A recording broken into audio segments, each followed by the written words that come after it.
부모가 아직 살아있는데 재산 상속 이야기를 꺼내본 적 있으십니까? 아버지, 솔직히 저희 중에 누가 제일 잘했습니까? 이제 연세도 있으시니까 미리 정리할 건 정리해야 하지 않을까요? 내가 부모님께 더 많이 해드린 것 같은데요? 야들아, 애들 있는 데서 무슨 소리를 하니? 형들, 정말 이러실 거예요? 추석날에 부모님 앞에서 막내, 너는 빠져라. 막내라고 항상 예뻐만 받았잖아. 으아! 아버지, 너희들이 이렇게까지 58억을 혼자서 다 가로챈 거 아니에요? 진실을 밝혀야 해요. 58억이에요. 여러분, 부모가 아직 눈 시퍼렇게 살아있는데 재산 상속 이야기를 꺼내본 적 있으십니까? 이야기를 시작하기에 앞서 구독과 좋아요를 눌러주시면 앞으로도 더 재미있고 감동적인 스토리를 접하실 수 있습니다. 2024년 9월 17일 추석날 오전 11시 30분 서울 성동구 금호동 32평 아파트 거실은 온갖 음식 냄새와 웃음소리로 가득 차 있었습니다. 72세 김정숙 씨와 75세 김철수 씨 부부의 집에 오남매가 모두 모여들었습니다. 어머니, 올해도 송편이 이렇게 맛있네요. 막내 아들 성민이가 입에 송편을 가득 물고 말했습니다. 어머니는 그런 막내를 바라보며 흐뭇하게 웃었습니다. 42년간 이 집에서 오남매를 키워낸 자부심이 가슴 한편에 따뜻하게 자리 잡고 있었습니다. 성민아, 천천히 먹어라. 목에 걸린다. 아버지 철수 씨도 막내를 향해 다정한 미소를 지었습니다. 하지만 그의 얼굴에는 지난 3년 전 심근경색으로 쓰러진 후유증으로 인한 피로감이 역력했습니다. 거실 한쪽에서는 첫째 아들 성우와 그의 아내, 그리고 중학교 2학년인 아들이 앉아 있었고, 맞은편에는 둘째 아들 성진과 그의 아내, 초등학교 5학년인 딸이 자리했습니다. 셋째 딸 성희는 남편과 함께, 넷째 딸 성미는 남편과 쌍둥이 딸들을 데리고 와 있었습니다. 아버지, 어머니 건강하시죠? 첫째 성호가 정중하게 인사를 올렸습니다. 45세인 그는 대기업 부장으로 재직 중이었고 항상 의젓한 모습을 보이려 애썼습니다. 그럼 우리 큰아들 덕분에 잘 살고 있지. 어머니가 대답했지만 마음 한편으로는 씁쓸함이 올라왔습니다. 첫째는 한 달에 한 번 안부 전화를 드리는 것이 전부였고 실제로 병원에 갈 때나 생활비가 부족할 때 찾는 것은 늘 막내였기 때문입니다. 어머니, 저희도 항상 아버지, 어머니 생각하고 있어요. 둘째 성진이 끼어들었습니다. 43세인 그는 자영업을 하며 사업이 잘 안 되어 늘 돈 걱정이 많았습니다. 차례상이 차려진 거실은 온 가족이 둘러앉기에는 다소 비좁았지만 오랜만에 모인 가족들의 목소리로 활기가 넘쳤습니다. 손주들은 할아버지, 할머니 무릎에 기대어 앉으며 송편을 받아 먹고 있었습니다. 할머니, 저 오늘 학교에서 상 받았어요. 넷째 딸 성미의 쌍둥이 중 하나인 지은이가 자랑스럽게 말했습니다. 어머, 우리 지은이가 뭘로 상을 받았니? 그림 그리기 대회에서 2등 했어요. 와, 대단하구나. 할머니가 나중에 맛있는 거 사줄게. 이런 평화로운 분위기는 오후 1시 30분까지 이어졌습니다. 가족들이 차례를 지내고 정성스럽게 준비한 갈비찜과 나물들을 나누어 먹으며 이런저런 근황을 나누었습니다. 그런데 문제는 첫째 성호가 술잔을 기울이며 입을 연 그 한마디부터 시작되었습니다. 아버지, 솔직히 말씀해 보세요. 저희 중에 누가 제일 잘했습니까? 갑작스러운 질문에 거실의 공기가 순간 얼어붙었습니다. 손주들까지도 갑자기 조용해진 분위기를 느끼고 어른들의 얼굴을 살펴보기 시작했습니다. 뭘 갑자기 그런 소리를 하니?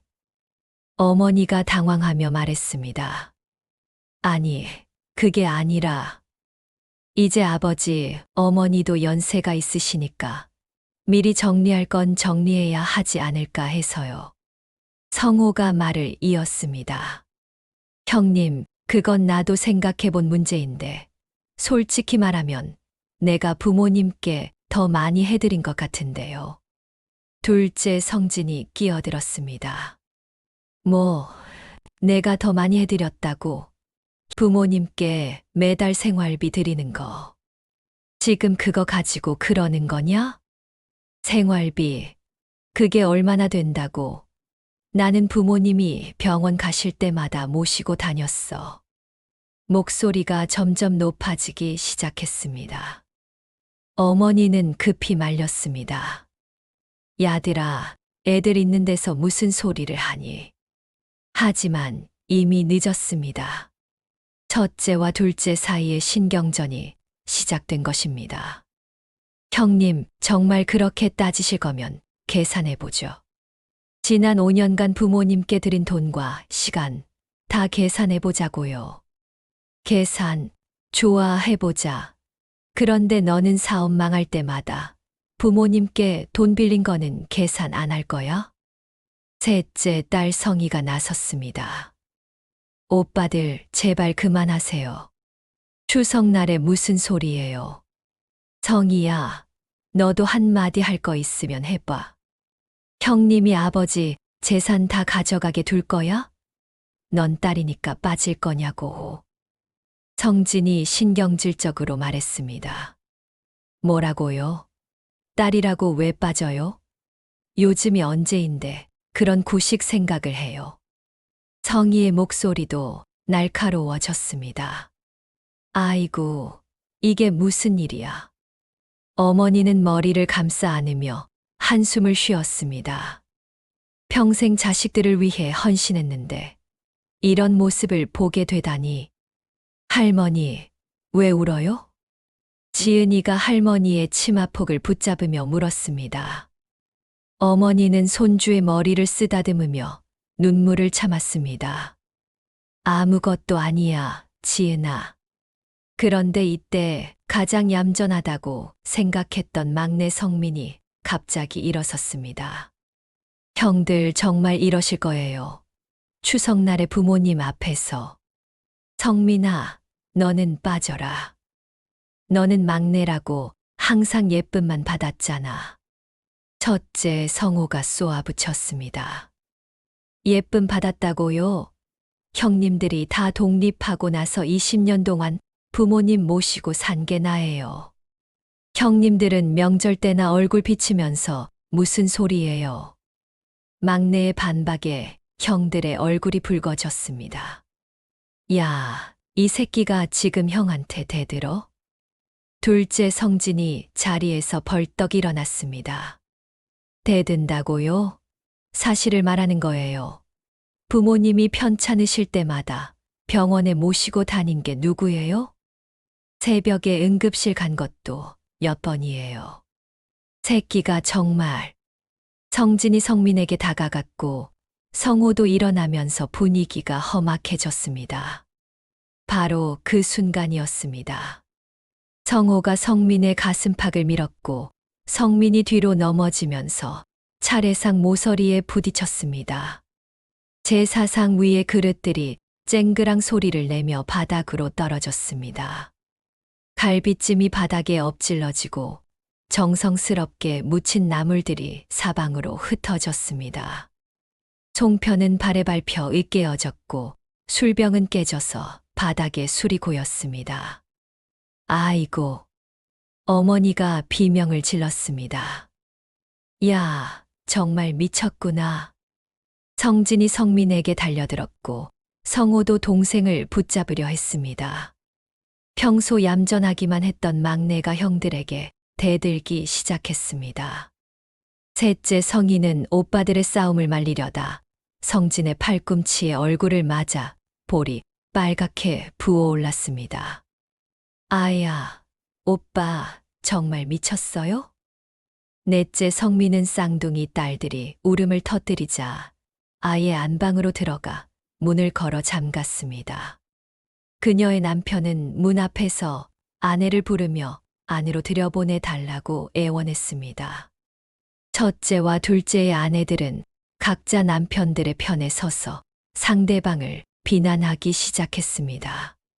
바로 그때였습니다. 으악! 아버지 철수 씨가 갑자기 가슴을 움켜쥐며 소리를 질렀습니다. 얼굴이 새파랗게 질려서는 숨을 헐떡였습니다. 아버지! 모든 자식들이 동시에 소리쳤습니다. 하지만 아버지는 이미 소파에 주저앉아 거친 숨을 내쉬고 있었습니다. 여보, 여보. 어머니가 남편에게 달려갔습니다. 3년 전 심근경색으로 쓰러진 후 의사가 스트레스를 절대 받으면 안 된다고 했는데 너희들이 이렇게까지. 아버지의 목소리가 떨리고 있었습니다. 그제서야 자식들이 정신을 차렸습니다. 엎질러진 음식들, 깨진 그릇들, 울고 있는 손주들, 그리고 충격에 빠진 부모님. 결국 5남매는 모두 각자의 집으로 돌아갔습니다.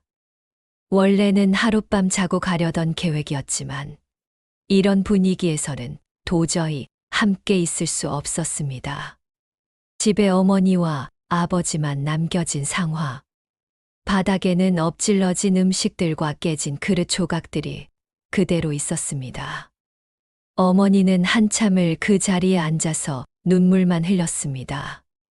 여보, 내가 아이들을 어떻게 키운 거지? 당신 잘못 아니야. 내가 너무 약했어. 아버지도 눈물을 글썽였습니다. 그날 밤 철수 씨는 잠을 이루지 못했습니다. 가슴이 답답하고 자꾸만 숨이 차올랐습니다. 다음 날부터 아버지는 시름시름 앓기 시작했습니다. 병원에서는 스트레스성 협심증이 악화되었다고 했습니다. 자식들은 각자 한 번씩 안부 전화를 걸었지만 서로에게 먼저 사과하지는 않았습니다. 이런 상황이 2주일간 지속되었습니다. 10월 2일 새벽 4시 30분, 철수 씨는 급성 심근경색으로 응급실에 실려갔습니다.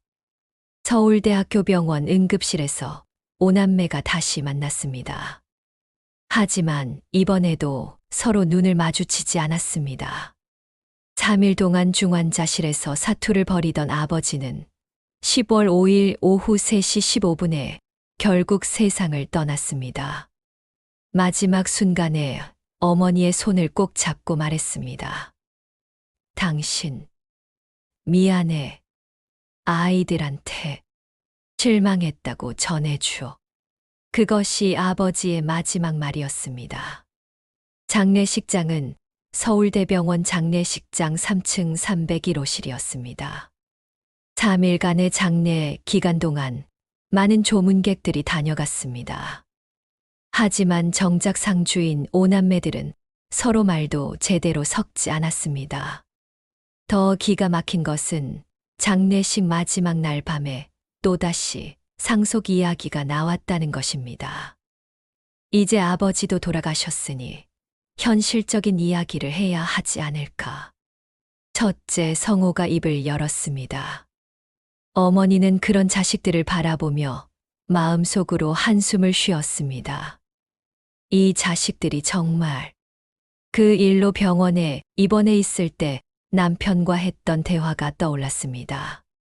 당신, 나 죽고 나면 이 집안이 어떻게 될 것 같아? 무슨 소리를 해요? 여보. 아니야. 정말 걱정이야. 아이들이 이렇게 될 줄 몰랐어. 그때 남편은 어머니와 상의해서 특별한 준비를 했습니다. 법무법인을 찾아가서 공증인과 상의한 것입니다. 상속 전문 변호사의 조언을 받아 2개의 유언장을 작성했습니다. 첫 번째 유언장은 일반적인 상속 내용이었습니다.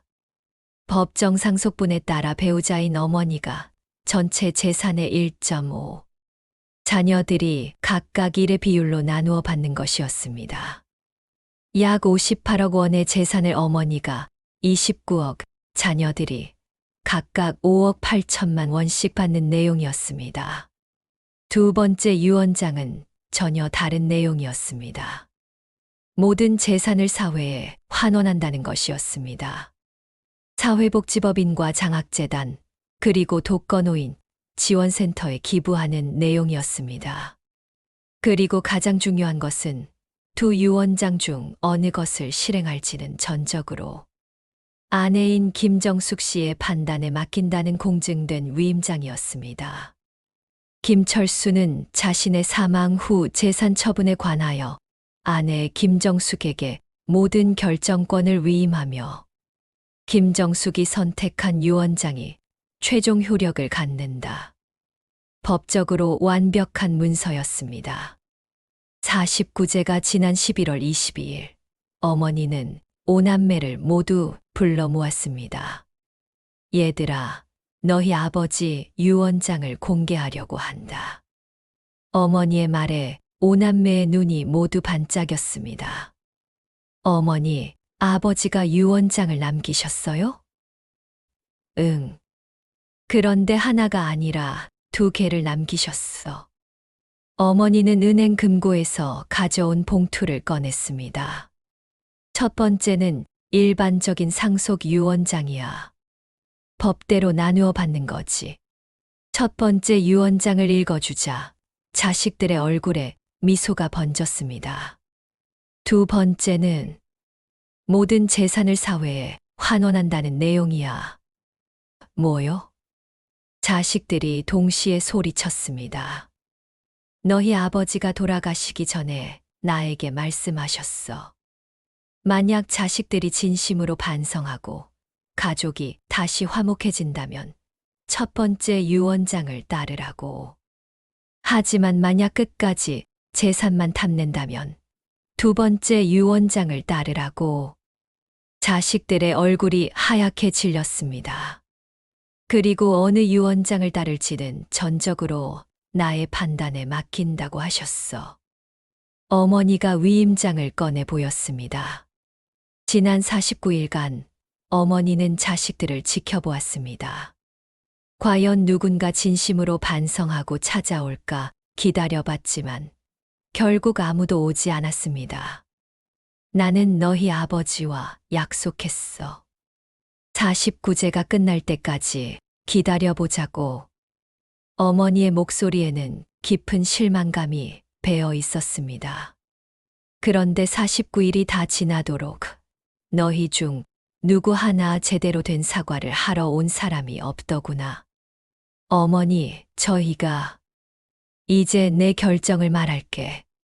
어머니는 두 번째 유언장을 들어 올렸습니다. 나는 두 번째 유언장을 선택한다. 모든 재산을 사회에 환원하겠어. 어머니, 5남매가 동시에 일어섰습니다. 하지만 어머니의 마음은 이미 결정된 후였습니다. 법적으로 어머니는 전체 재산의 절반 이상을 자유롭게 처분할 수 있었습니다.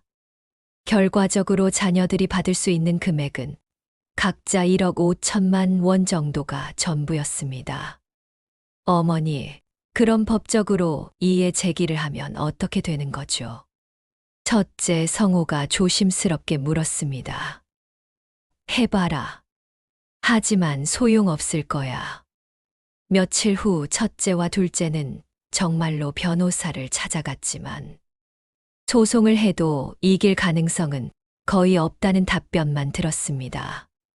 어머니는 2025년 1월 모든 법적 절차를 완료했습니다. 58억 원의 재산 중 50억 원이 사회에 기부되었습니다. 서울시 사회복지법인에 20억 원, 장학재단에 15억 원, 독거노인 지원센터에 10억 원, 그리고 노인요양원에 5억 원이 각각 기부되었습니다. 자녀들에게는 약속대로 각자 1억 5천만 원씩 전달되었습니다. 그리고 어머니는 자신이 살 집을 마련하고 생활비를 위해 3억 원을 남겨둔 후 강남구에 있는 고급 실버타운에 입주했습니다. 2025년 2월 14일 어머니는 42년간 살았던 금고동 아파트를 떠났습니다. 여보, 이제 우리도 새로운 곳에서 시작하는 거야. 영정사진 앞에서 어머니는 혼자 중얼거렸습니다. 실버타운에서의 생활이 시작되었습니다. 어머니는 다른 어르신들과도 금세 친해졌고 여러 프로그램에도 참여했습니다. 하지만 마음 한편에는 항상 자식들에 대한 그리움과 서운함이 자리 잡고 있었습니다. 자녀들은 처음에는 어머니를 찾아오려 했지만 면회를 거부당하자 점점 연락을 끊어갔습니다. 그렇게 6개월이 지났습니다. 2025년 8월 15일 광복절. 어머니는 실버타운 정원에 홀로 앉아 있었습니다. 다른 어르신들은 자녀들이 찾아와 함께 시간을 보내는데 어머니만 혼자였습니다. 그런데 바로 그 순간이었습니다. 실버타운 로비에 젊은 여성 한 명이 들어왔습니다. 할머니를 찾아왔는데요. 김정숙 할머니, 성함이 어떻게 되세요? 저는 김민지라고 합니다. 손녀예요. 어머니는 귀를 의심했습니다. 민지, 하지만 그 여성은 낯선 사람이었습니다. 로비로 나간 어머니에게 젊은 여성이 깍듯이 인사했습니다. 할머니, 안녕하세요. 누구세요? 할머니, 제가 설명드릴게요. 저는 희망나눔재단 직원입니다. 할머니께서 기부해 주신 돈으로 장학금을 받게 된 대학생이에요. 어머니는 깜짝 놀랐습니다. 할머니께서 기부해 주신 15억 원으로 만들어진 김철수 김정숙 장학재단에서 매년 100명의 학생들에게 장학금을 주고 있어요. 저도 그 중 한 명이고요. 그런데 왜 민지라고 하신 거죠? 죄송해요. 할머니를 만나고 싶었는데 가족이 아니면 면회가 어려울 것 같았어. 어머니는 복잡한 심정이었습니다. 자신의 진짜 손녀는 찾아오지도 않는데 남남인 이 아이가 거짓말까지 해가며 찾아온 것입니다. 민지가 가방에서 편지 뭉치를 꺼냈습니다. 이건 장학금을 받는 학생들이 할머니께 쓴 편지들이에요. 어머니는 떨리는 손으로 편지들을 받아들였습니다. 할머니께, 저는 경북 안동에서 온 농업계열 대학생입니다. 집이 가난해서 대학 등록금을 마련하지 못해 포기하려고 했는데 할머니 장학금 덕분에 꿈을 계속 키울 수 있게 되었습니다. 편지를 읽으며 어머니의 눈에는 눈물이 고였습니다. 자신의 자녀들은 돈밖에 생각하지 않았는데 이 아이들은 진심으로 감사해하고 있었습니다. 민지가 작은 액자를 꺼냈습니다. 장학금을 받는 100명의 학생들이 모두 모여서 찍은 사진이었습니다. 할머니야말로 저희에게 새 인생을 선물해 주셔서 감사해요. 그날 오후 어머니는 민지와 함께 실버타운 주변을 산책했습니다. 할머니 가족들은 자주 찾아와요? 민지가 조심스럽게 물었습니다. 아니야. 요즘은 바빠서 잘 못 와. 어머니는 거짓말을 했습니다. 그래도 할머니 자녀분들은 분명히 할머니를 사랑하실 거예요. 이렇게 훌륭한 어머니를 두신 분들이니까요. 민지의 말에 어머니는 더욱 울컥했습니다. 그날 저녁 어머니는 혼자 방에 앉아서 생각에 잠겼습니다. 남편의 영정사진을 바라보며 중얼거렸습니다. 여보, 내가 너무 심했나? 그래도 내 자식들인데. 며칠 후 어머니는 실버타운 관리사무소에 전화를 했습니다. 혹시 제 자녀들이 면회 신청을 한 기록이 있나요? 확인해 보겠습니다. 아, 네. 지난 3개월간 총 12차례 면회 신청이 있었는데 모두 거부하신다고 처리되어 있네요. 12차례요. 네. 첫째 아드님이 3번, 둘째 아드님이 2번, 셋째 따님이 3번, 넷째 따님이 2번, 막내 아드님이 2번 신청하셨어요. 어머니의 마음이 흔들렸습니다. 혹시 자녀들도 진심으로 반성하고 있는 것은 아닐까?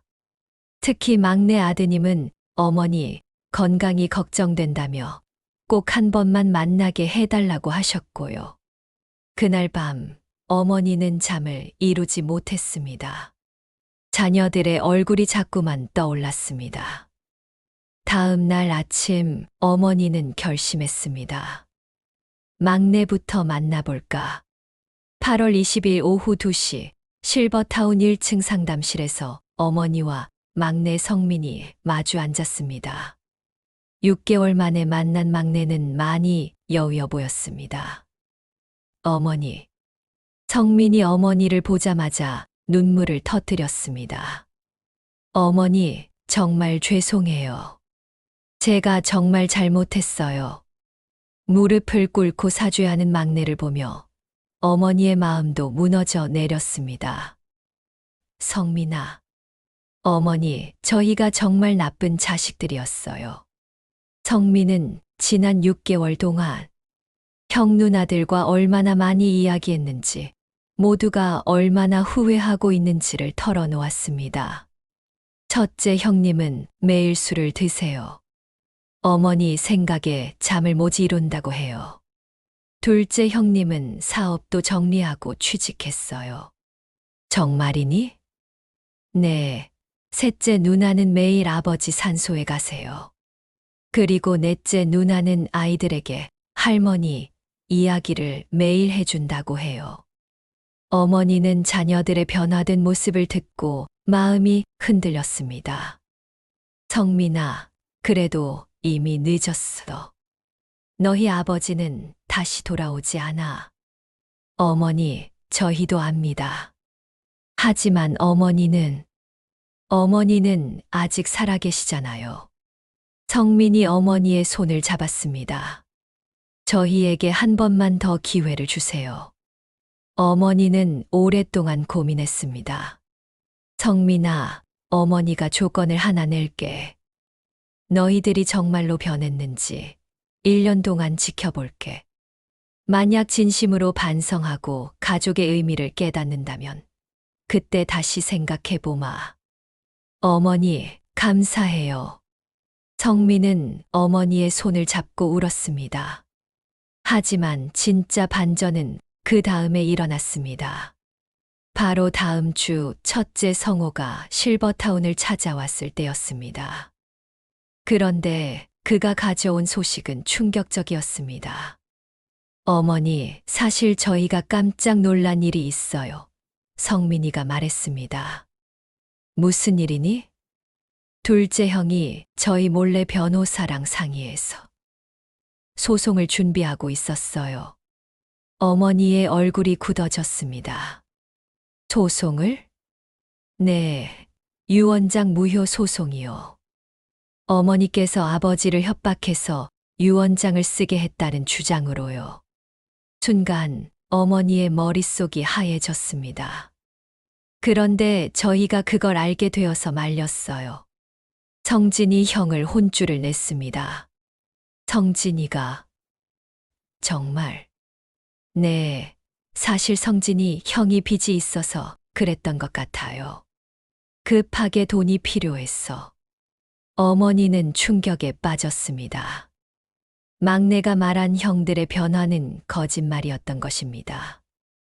어머니, 저희는 정말 반성하고 있어요. 성진이 형만 아직.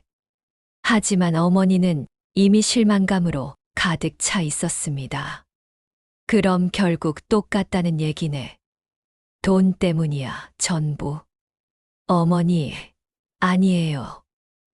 저희는 이제 됐어. 나가줘. 어머니는 더 이상 듣고 싶지 않았습니다. 그로부터 며칠 후, 더 큰 충격이 어머니를 기다리고 있었습니다. 실버타운 관리사무소에서 연락이 왔습니다. 어르신, 큰일 났습니다. 둘째 아드님이 기자들을 데리고 와서 난리예요. 기자들을? 어머니가 급히 로비로 내려가니 둘째 성진이 기자 3명과 함께 서 있었습니다. 어머니 나오셨네요. 성진이 큰 소리로 말했습니다. 이게 뭐 하는 짓이니? 어머니, 이분들은 사회고발 프로그램 기자님들이에요. 어머니가 아버지를 협박해서 유 원장을 조작한 일을 고발하려고 왔어요. 어머니는 분노로 떨었습니다. 뭐라고? 어머니 58억을 혼자서 다 가로챈 게 맞잖아요. 저희 형제들 권리를 빼앗은 거라고요. 기자 중 한 명이 카메라를 들이댔습니다. 어르신, 정말로 남편분을 협박해서 유 원장을 쓰게 하신 건가요? 어머니는 그 순간 모든 것이 무너져 내리는 걸 느꼈습니다. 이것이 자신이 낳아 기른 자식의 모습이란 말인가? 나가세요. 당장 나가. 어머니가 소리쳤습니다. 어머니, 진실을 밝혀야 해요. 58억이에요. 58억. 성진이 흥분해서 소리쳤습니다. 그 순간 다른 자녀들이 모두 달려왔습니다. 첫째 성호가 성진의 멱살을 잡았습니다.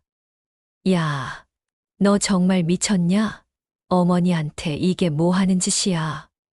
형님도 돈 때문에 여기 온 거 아니에요. 뭐라고? 형제들이 기자들 앞에서 또다시 싸우기 시작했습니다. 어머니는 그 모든 광경을 보며 마침내 깨달았습니다. 아, 이 아이들은 정말로 돈밖에 모르는구나. 그날 저녁 어머니는 남편의 영정 앞에 앉아 오랫동안 울었습니다. 여보, 미안해. 내가 너무 순진했나 봐. 우리 애들이 이렇게까지. 다음 날 아침 어머니는 놀라운 결정을 내렸습니다. 장학재단 사무실에 전화를 걸었습니다. 안녕하세요. 김정숙입니다. 제가 추가로 기부하고 싶은 것이 있는데요. 네, 어르신. 무엇을 도와드릴까요? 제가 실버타운에서 지낼 생활비 3억 원 중에서 2억 원을 더 기부하고 싶어요. 어르신, 그러시면 생활비가 괜찮아요. 1억 원이면 충분해요. 어머니는 자신의 마지막 생활비까지 사회에 기부하기로 결정한 것입니다. 결국 총 52억 원이 사회에 기부되었습니다. 그리고 어머니는 더 이상 자녀들의 면회를 받지 않겠다고 공식적으로 통보했습니다. 앞으로는 누구든 면회 거부입니다. 2026년 2월 14일 어머니가 실버타운에 입주한 지 정확히 1년이 되는 날이었습니다. 그날 아침 어머니는 창가에 앉아 밖을 내다보고 있었습니다. 갑자기 로비에서 소란이 일어났습니다. 어머니가 내려다보니 5남매가 모두 와 있었습니다. 그런데 이번에는 달랐습니다. 그들은 싸우지 않았습니다. 조용히 서서 관리사무소 직원에게 뭔가 부탁하고 있었습니다. 잠시 후 관리사무소에서 전화가 왔습니다. 어르신, 자녀분들이 편지를 전달해달라고 하시는데요. 편지요? 어머니가 받은 것은 5장의 편지가 아니라 1장의 편지였습니다.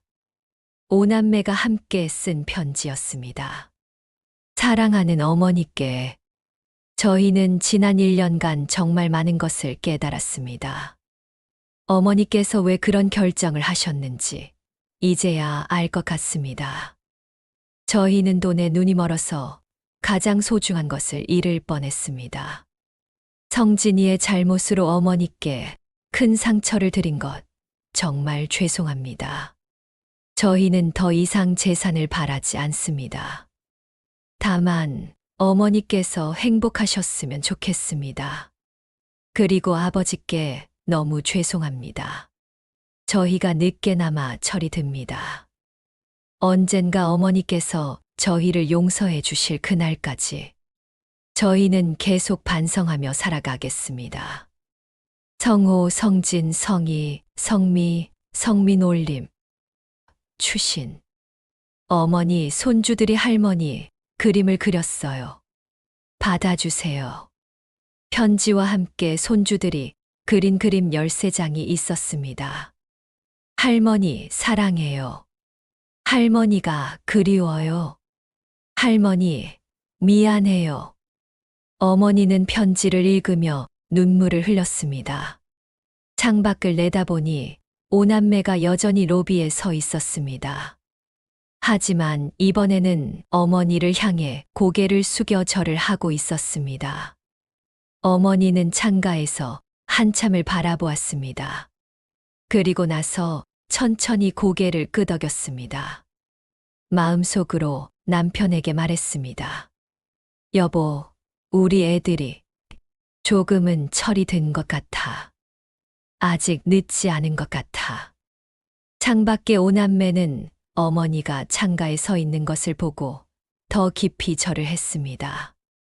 그들의 뒤로는 13명의 손주들이 서서 할머니를 향해 손을 흔들고 있었습니다. 어머니도 조용히 손을 흔들어 주었습니다. 그것이 1년 만에 나눈 첫 번째 인사였습니다. 완전한 화해는 아니었지만 새로운 시작의 신호였습니다. 6개월 후 2026년 8월 어머니는 실버타운에서 새로운 소식을 들었습니다. 장학재단에서 온 편지였습니다. 김정숙 어르신께 어르신께서 기부해 주신 장학금으로 지난 2년간 총 200명의 학생들이 도움을 받았습니다. 그중 50명이 이미 사회에 진출해서 각자의 분야에서 활약하고 있습니다. 특히 간호학과를 졸업한 민지 학생은 현재 독거노인 돌봄센터에서 간호사로 일하며 김정숙 할머니의 마음으로 어르신들을 돌보겠다고 말하고 있습니다. 농업계열 학생 준호군은 고향으로 돌아가 스마트팜 기술을 전파하며 농민들의 소득 향상에 기여하고 있습니다. 어르신의 선택이 얼마나 많은 사람들에게 희망을 주었는지 꼭 알려드리고 싶었습니다. 어머니는 편지를 읽으며 따뜻한 미소를 지었습니다. 여보, 우리가 한 일이 헛되지 않았나 봐. 그때 문득 창밖을 보니 실버타운 정원에 조용히 서 있는 사람이 보였습니다. 막내 성민이었습니다. 그는 멀리서 어머니의 창문을 바라보고 있었습니다. 면회를 신청하지도 않고 그저 어머니가 건강한지 확인하려는 것 같았습니다. 어머니는 창가에 서서 막내를 바라보았습니다. 성민이 어머니를 발견하고는 깊숙이 허리를 숙여 절했습니다. 어머니도 창가에서 고개를 끄덕여 주었습니다. 그런 일이 한 달에 한 번씩 반복되었습니다. 다른 자녀들도 돌아가면서 실버타운 주변에 와서 멀리서 어머니의 안부를 확인하고 갔습니다. 직접적인 만남은 없었지만 서로의 존재를 확인하는 시간들이었습니다. 2027년 2월 14일 어머니가 실버타운에 입주한 지 2년이 되는 날. 그날은 특별했습니다. 실버타운 로비에 거대한 꽃다발이 배달되었습니다. 김정숙 어르신께 전달해달라고 하시는 분들이 계세요. 어머니가 로비로 내려가 보니 놀라운 광경이 펼쳐져 있었습니다. 장학금을 받은 200명의 학생들이 모두 와 있었습니다. 할머니, 할머니, 안녕하세요. 민지가 대표로 나와서 말했습니다. 할머니, 저희가 모두 모여서 할머니께 감사 인사를 드리려고 왔어요. 어머니는 감격했습니다. 할머니께서 저희에게 주신 건 단순한 장학금이 아니었어요. 꿈이었어요. 희망이었어요. 학생들이 일제히 절을 했습니다. 할머니 덕분에 저희가 여기까지 올 수 있었어요. 그 순간 실버타운 뒤편에서 또 다른 사람들이 나타났습니다. 어머니의 오남매와 손주들이었습니다. 그들은 학생들 뒤에서 조용히 지켜보고 있었습니다. 첫째 성호가 앞으로 나왔습니다. 어머니, 저희가 이 학생들을 초대했어요. 뭐라고? 어머니께서 얼마나 훌륭한 일을 하셨는지 저희도 이제야 제대로 알게 되었어요. 둘째 성진도 나왔습니다. 그는 많이 야위어 보였습니다. 어머니, 제가 정말 잘못했어요. 용서해 주세요. 성진이 바닥에 무릎을 꿇었습니다. 어머니는 그런 둘째를 보며 마음이 아팠습니다. 일어나거라, 성진아. 어머니, 내가 잘못한 건 맞지만 그래도 내 아들이야. 그 한마디에 모든 자녀들이 눈물을 터뜨렸습니다. 막내 성민이 앞으로 나왔습니다. 어머니, 저희가 매달 모은 돈이 있어요. 많지는 않지만 어머니 생활비에 보태시라고요. 성민이 봉투를 내밀었습니다. 하지만 어머니는 고개를 저었습니다. 돈은 됐어. 그 대신 어머니가 손주들을 바라보았습니다. 할머니가 가끔 손주들 얼굴은 볼 수 있을까? 어머니, 자녀들이 모두 달려와서 어머니를 끌어안았습니다. 2년 만에 진짜 화해의 순간이었습니다. 그날 저녁 어머니는 자신의 방에서 남편의 영정을 바라보며 말했습니다. 여보, 우리 성공한 것 같아. 애들이 진짜로 철이 든 것 같아. 돈보다 소중한 게 뭔지 이제는 알 것 같고. 창밖으로는 봄바람이 불어오고 있었습니다. 새로운 계절의 시작처럼 가족의 새로운 시작이기도 했습니다. 완벽한 해피엔딩은 아니었습니다.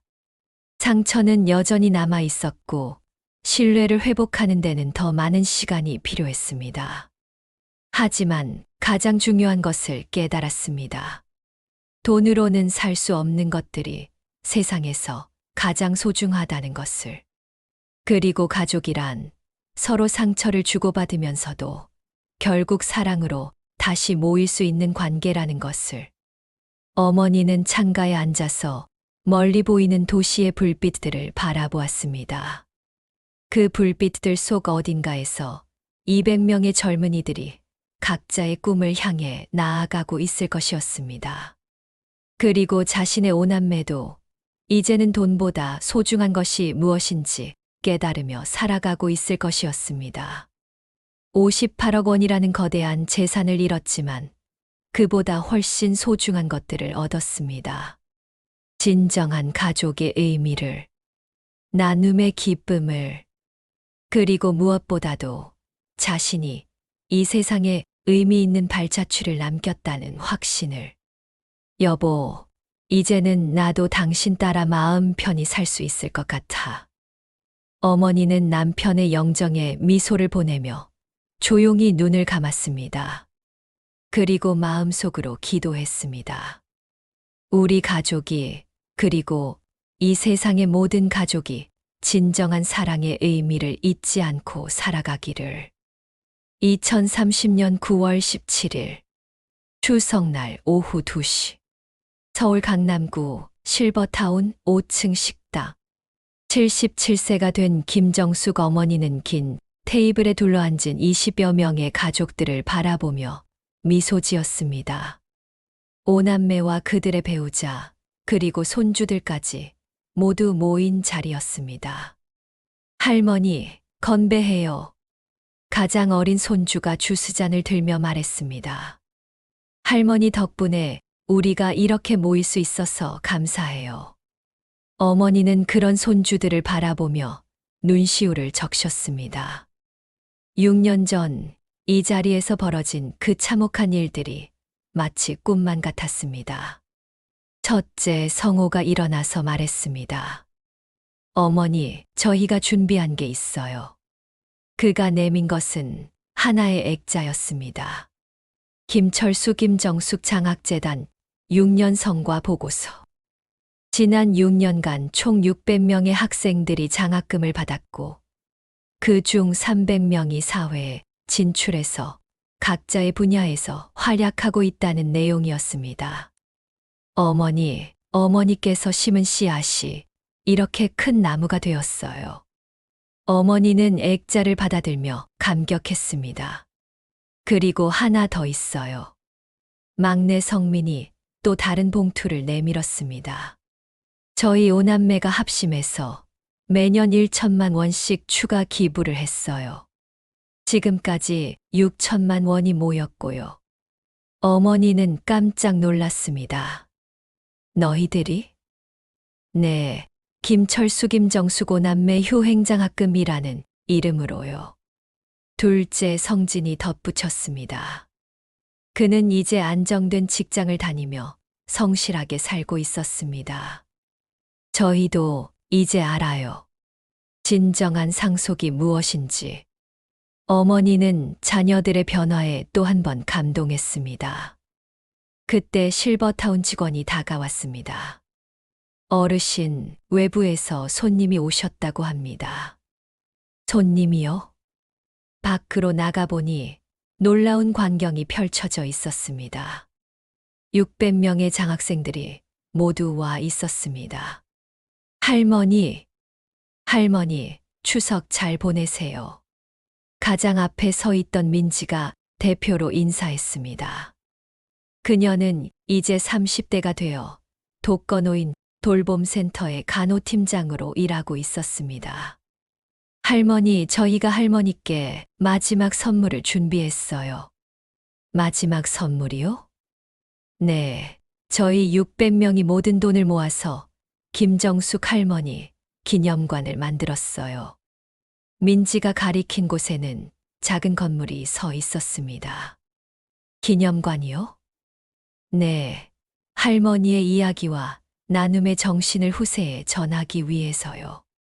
그리고 더 많은 어려운 학생들을 도울 수 있는 공간으로 만들었어요. 어머니는 그 건물을 바라보며 할 말을 잃었습니다. 건물 입구에는 이런 글귀가 새겨져 있었습니다. 돈보다 소중한 것은 사랑입니다. 사랑보다 소중한 것은 나눔입니다. 나눔보다 소중한 것은 가족입니다. 김정숙 할머니의 말씀 중에서 어머니는 그 글귀를 보며 눈물을 흘렸습니다. 할머니, 이 기념관에서 매년 1000명의 학생들에게 장학금을 줄 예정이에요. 준호가 말했습니다. 그는 이제 농업기술 전문가가 되어 전국의 농민들을 도우고 있었습니다. 할머니께서 보여주신 나눔의 정신이 영원히 이어질 거예요. 600명의 젊은이들이 일제히 절을 했습니다. 할머니, 감사합니다. 어머니는 그들을 바라보며 6년 전 자신이 내린 결정이 얼마나 옳았는지 확신할 수 있었습니다. 돈을 자녀들에게 물려주었다면 아마 몇 년 안에 모두 써버렸을 것입니다. 하지만 이렇게 사회에 환원함으로써 영원히 사람들에게 도움이 되는 일이 되었습니다. 그리고 무엇보다도 자녀들이 진정한 가족의 의미를 깨달을 수 있었습니다. 그날 밤 실버타운 자신의 방에서 어머니는 남편의 영정 앞에 앉았습니다. 여보, 우리 대성공했어. 영정 속의 남편이 미소 짓는 것 같았습니다. 58억을 포기한 대신에 58만 배의 가치를 얻었어. 600명의 젊은이들의 미래. 5남매의 진정한 깨달음. 13명의 손주들에게 물려줄 올바른 가치관. 그리고 영원히 이어질 나눔의 정신. 여보, 나 이제 정말 행복해. 창밖으로는 가을밤의 선선한 바람이 불어오고 있었습니다. 어머니는 침대에 누워 천천히 눈을 감았습니다. 마음속으로는 깊은 평화가 찾아왔습니다. 자신의 인생이 헛되지 않았다는 확신과 함께. 여러분, 이 이야기를 들으시면서 무엇을 느끼셨습니까? 부모가 살아있을 때 재산을 탐내는 자녀들을 보며 분노하셨습니까? 어머니의 과감한 결단에 통쾌함을 느끼셨습니까? 마지막 화해의 순간에 감동하셨습니까? 이 모든 감정들이 바로 우리가 놓치고 살아가는 것들에 대한 깨달음입니다. 돈은 있으면 좋고 없으면 아쉬운 것입니다. 하지만 가족은 잃으면 다시 찾기 어려운 것입니다. 김정숙 어머니는 58억이라는 거대한 재산을 포기했지만 그보다 훨씬 소중한 것들을 얻었습니다. 자녀들의 진심 어린 반석, 600명 젊은이들의 밝은 미래, 그리고 영원히 기억될 아름다운 이야기기. 여러분도 한번 생각해 보세요. 내가 정말 소중히 여기는 것은 무엇인가? 내가 자녀들에게 물려주고 싶은 것은 돈인가? 아니면 올바른 가치관인가? 내가 이 세상을 떠날 때 사람들이 나를 어떻게 기억했으면 좋겠는가? 김정숙 어머니의 이야기는 우리에게 이런 질문들을 던져줍니다. 그리고 그 답은 각자의 마음 속에 있습니다. 2035년 2월 14일. 김정숙 어머니는 82세의 나이로 조용히 세상을 떠났습니다. 마지막 순간까지 5남매가 모두 곁을 지켰고 손주들도 할머니의 손을 잡고 있었습니다. 어머니의 마지막 말은 이것이었습니다. 여보, 이제 갑니다. 우리 아이들 잘 키웠죠? 장례식에는 5,000명이 넘는 사람들이 찾아왔습니다. 600명의 장학생들과 그들의 가족들, 독거노인 돌봄센터 관계자들, 사회복지법인 직원들, 그리고 김정숙 할머니 기념관을 통해 도움을 받은 수많은 사람들까지. 첫째 성호가 상주 인사에서 말했습니다. 저희 어머니는 58억이라는 재산 대신 5,000명의 자녀를 두고 가셨습니다.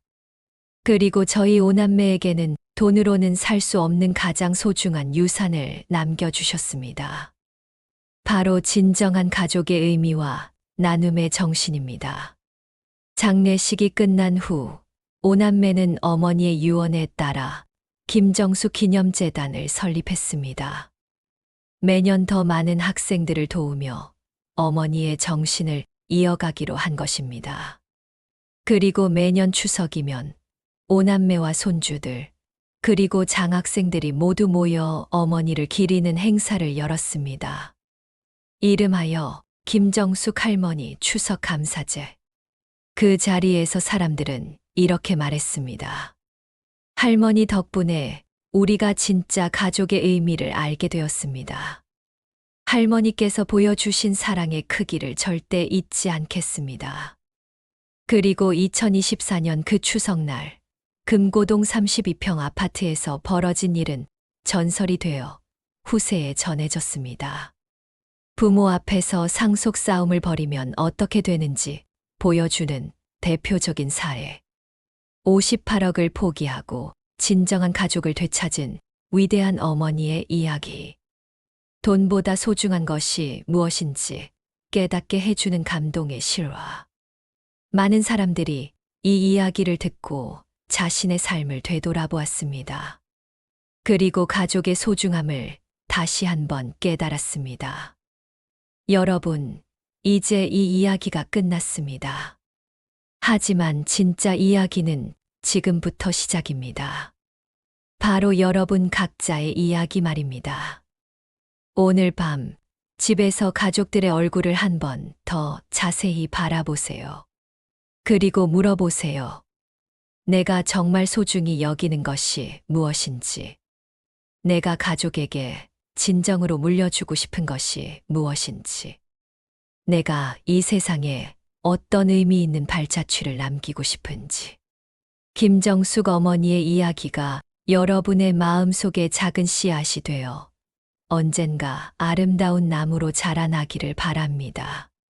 그리고 그 나무 아래에서 여러분의 가족들이 진정한 행복을 누리며 살아갈 수 있기를 기원합니다. 돈보다 소중한 것은 사랑입니다. 사랑보다 소중한 것은 나눔입니다. 나눔보다 소중한 것은 가족입니다. 이것이 김정숙 어머니가 우리에게 남긴 마지막 메시지입니다. 여러분의 삶에서도 이 메시지가 빛나길 바라며 긴 이야기를 마치겠습니다. 감사합니다.